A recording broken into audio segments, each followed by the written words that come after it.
Hi!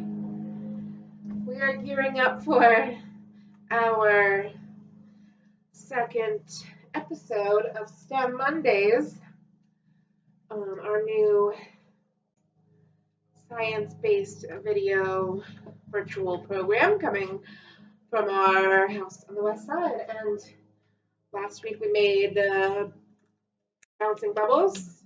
This week we are going to make our own ice cream. Who likes ice cream? I do. Extra me. So that's what we are going to do. The only things that you need are, you need some cream. You can use milk, it just won't be as creamy, but I have some cream. You need some vanilla. You need some sugar. You need ice, which I have not gotten yet, but I will. And you need some salt, okay? Wait, the salt is not going in your ice cream, but it's going to help make it. Okay, I'll show you the trick to it.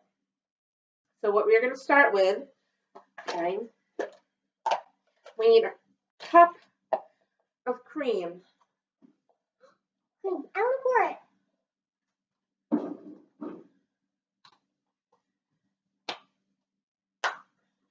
Okay.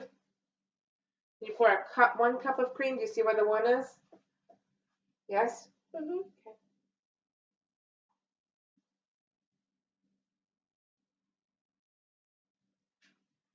Okay. Good. There, we got 1 cup. Okay. Then we need our vanilla. We need 1.5 teaspoons of vanilla. Max, you want to help? Yep. Okay. Here. This is 1. And we need to do half, which is this one. Just make sure. Yeah. Okay. Good. There's our vanilla. 1.5 teaspoons of vanilla. And then we need 1 tablespoon. Max, can you get me the tablespoon? No, it's not going to be that big. We need a tablespoon of our sugar. Okay. Okay. Try not to spill it, but you can. Because the So that was the 1 cup of cream, 1.5 teaspoons of vanilla, and 1 cup of sugar. No, 1 tablespoon of sugar, sorry. 1 cup of cream, 1.5 teaspoons of vanilla, and 1 tablespoon of sugar. Okay, and what we're going to do, we are going to pour this into a smaller Ziploc bag. Okay, that is what we're going to do. Next, you pour it in for me. Yes. Yep. And all in there.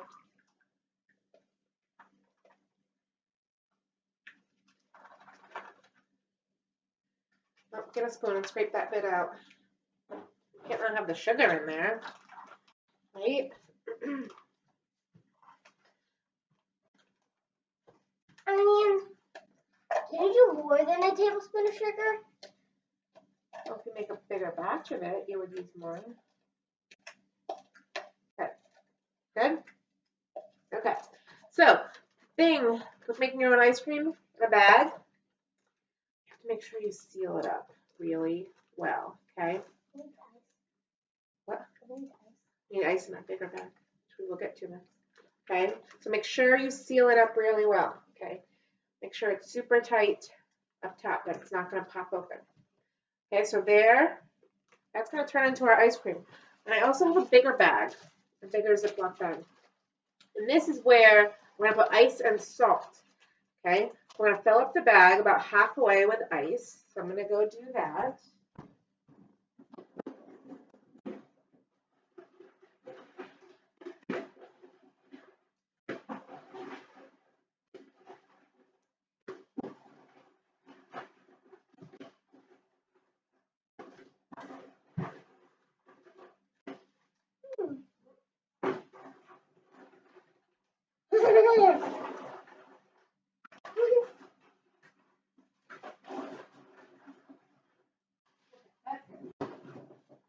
We have our ice. Okay, there's our ice. And then we're going to put salt on our ice. And we need a 1/4 cup of salt. And If you have like bigger, like coarser salt, that will help you because you really don't want to get the salt into your ice cream. Um, but any kind of salt will work. I just happen to have some coarser ice, coarser what? Coarser salt. Okay. Coarser And so we need a quarter cream. cup of salt. Coarser ice cream you were about to say. We're gonna put our quarter I cup don't think that's into our ice. Okay. Do either of you have any idea why we're putting salt into the ice? so it kind of melts in. I know, but You know, but you don't know. I've heard of it before. But It makes the ice even colder, and it keeps that's it what cold. I knew that. Okay, so that's why we put the salt in that. it. So you need it really cold for it to turn into ice cream. So now I've just put my little bag with my cream, sugar, and vanilla right in here, and I'm gonna seal this guy up. Okay. So that's what we have. Shake. Yep, and then you have to shake it up for a bit, okay? You're gonna have to shake it. We're hoping it will take about 6 minutes, okay, of shaking, okay? You're gonna be a little careful because you don't want the bag to pop, okay? So, the kids are gonna go over to the side and shake for me while I read you a story about ice cream, okay? So keep shaking it. Now I'm gonna read Ice Cream Larry to you. By Daniel Pinkwater, illustrated by Jill Pinkwater. Published by Marshall Cavendish. So I'll read you a story while the ice cream is getting shaken up, okay? And hopefully it will turn out okay. Here we go. Okay. Hello, we have your bear. Oh my, where is he? He's at Cohen's Cones, the ice cream shop. He will not leave. Someone will have to come and take him away. I could hear Larry saying, I think I will have another blueberry sundae. No, no more, I heard someone say. Larry is a polar bear. He lives in our hotel. Once Larry saved my father's life, and that is why the hotel is called the Hotel Larry. Larry is the lifeguard at the hotel pool. I hurried down to the ice cream shop. Mrs. Cohen was the owner of Cohen's Cones. Out of the goodness of my heart, I allowed this bear to sleep in the walk-in freezer. Now I find he has eaten over 250 pounds of ice cream. I looked at Larry. Please don't worry about me. I feel fine, Larry said.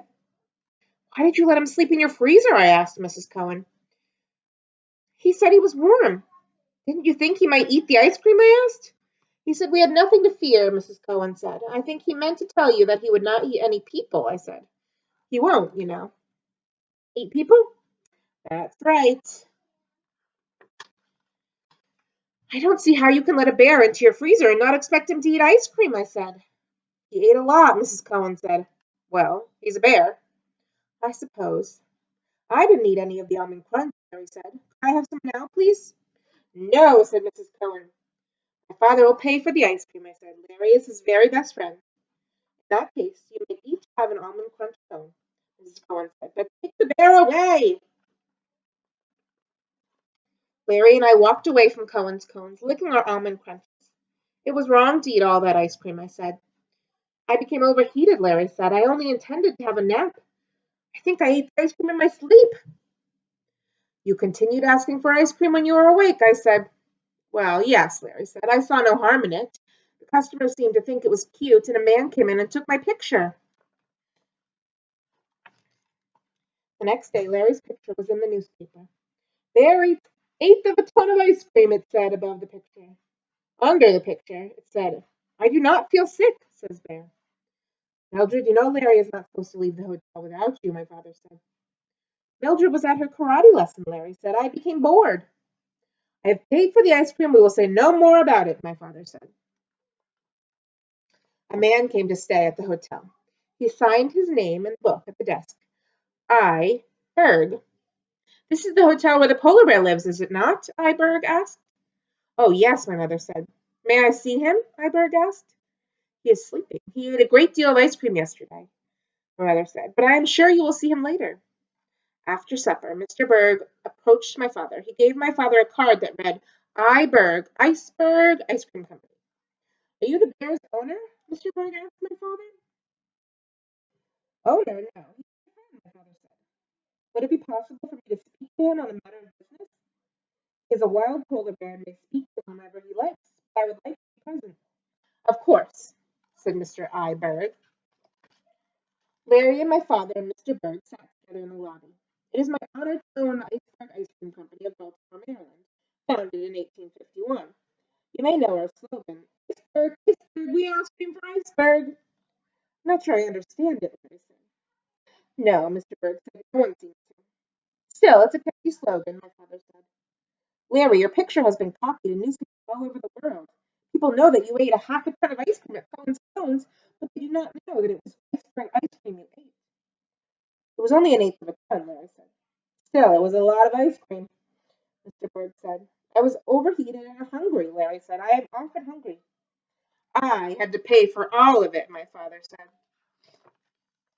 Larry, would you like to come with me to Baltimore, Maryland? I can show you our modern ice cream factory. I will bring you home the very next day. Mr. Berg, I think I would like to go to Baltimore, Maryland, visit a modern ice cream factory, and come home the very next day more than anything else I can imagine at this moment, Larry said. In the morning, Larry and Mr. Berg went away in a very large car. Larry wore his sunglasses. He took with him a small suitcase containing his bongos and a paperback copy of Moby Dick by Herman Melville. The following day, Mr. Berg brought Larry back to the hotel. Did you have a nice time in Baltimore, Maryland? I asked Larry. I had a very nice time, Larry said. Was the modern ice cream factory interesting? I asked. Yes, it was quite modern and very interesting. I learned a great deal, Larry said. Why did Mr. Berg want to show it to you, and what did you learn, and what did you do? I asked. I would prefer to tell you about it at another time, Larry said. You won't tell me now? I would prefer not to. Larry continued to refuse to talk about his visit to Baltimore, Maryland. He said nothing to my father, and nothing to my mother, and nothing to me. Mr. Berg visited Larry a number of times. Larry would sit in a very large car with Mr. Berg, and they would look at sheets of paper and talk to each other. One day, Mr. Berg brought a very large box made of plastic foam. He dragged it into the hotel, then called us to gather around. Behold, Mr. Berg said. He took the lid off the box. It was full of ice cream bars, each with a picture of Larry on the wrapper. I give you the Larry bar, Mr. Berg said. I'm so proud, Larry said. The Larry bars came in many flavors: vanilla, chocolate, strawberry, blueberry, and Arctic almond, bearberry, polar pineapple, and codfish. The codfish was my idea, Larry said. Mr. Berg is not too sure about that one, but I know it will be popular. Mr. Berg unrolled a large poster. It had a picture of Larry holding all the flavors of Larry bars in his paws. At the top it said, "The Larry Bar," and at the bottom it said, "I do not feel sick." Our new slogan, Mr. Berg said. The rest is history. Larry bars are loved by everyone, and the codfish flavor Larry bar is considered a gourmet treat. There are posters, signs, and billboards of Larry, and the slogan, "I do not feel sick," is known the world over. Larry has appeared on television and has received a phone call from the President of the United States. He is a celebrity. He is the spokesman for the Iceberg Ice Cream Company. I asked Larry, does Mr. Berg pay you anything for helping to make Larry bars famous? I did not come all the way from Baffin Bay to be a fool, Larry said. Have you seen the new walk-in freezer in my room? What is more, I receive 50 Larry bars each day. Sounds like a good deal to me, I said. Oh, yes. I am a happy bear, Larry said.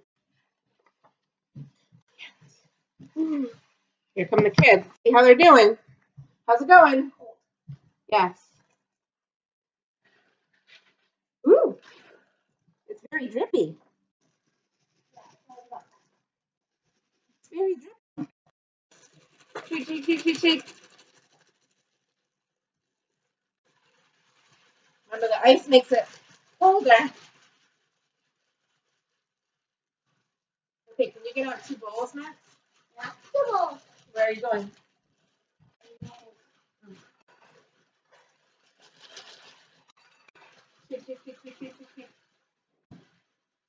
Let's see what we did. Okay.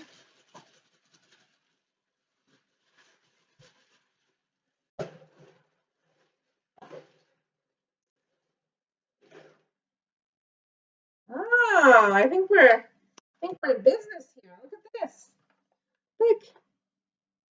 Look, we've got some ice cream here. You'll have to try it. See if it's cold enough. Ooh.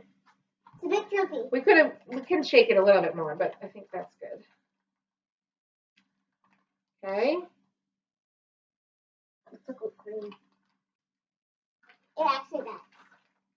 Okay, so we're gonna get our ice cream out. Oh, I want that bowl. No, I know the bowls. They're the same. Okay. Oh, there's a nice big icy chunk. Next, can you not stand with you back to the computer, please? Thank you. Okay.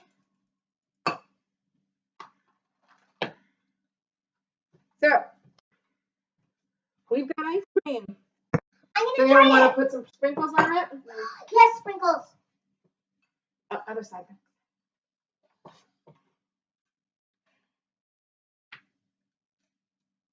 Why don't you just come over here?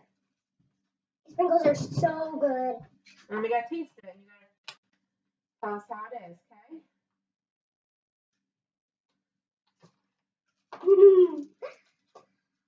Let's see. How is it? Good. Good? Mhm. See what Max thinks.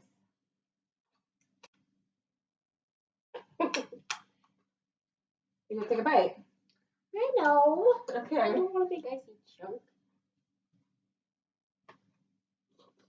Good? Good. Okay. Kid approved. Kid approved. Okay. I'll put the recipe in the description. Thanks for hanging out with us. That was fun. And until next week. Okay. Bye.